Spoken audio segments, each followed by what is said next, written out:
আসসালামু আলাইকুম।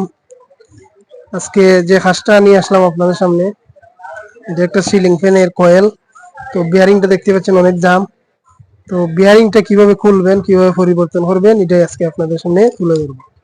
এই যে এটা একটা ফুলার, এটার লিঙ্ক আমি দিয়ে দিব। যারা সংগ্রহ করতে চান অবশ্যই সংগ্রহ করতে পারবেন।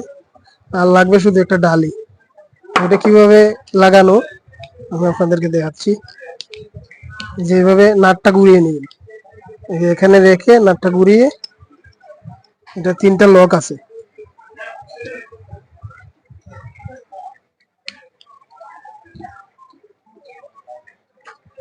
লকটা এইভাবে লাগিয়ে নেবেন। প্রথমে একটু টাইট করে দিবেন। এই যে কিভাবে লাগলো দেখতে পাচ্ছেন। ওই যে লকটা, ওই যে বেয়ারিং এর মাঝে লকটা ধরে রাখছে, ঠিক আছে।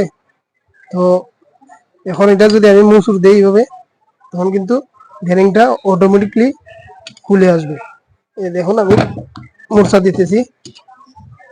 যে এভাবে ভালো করে ধরে তারপরে মুরসা দিবেন, অটোমেটিক ভাবে খুলে যাবে।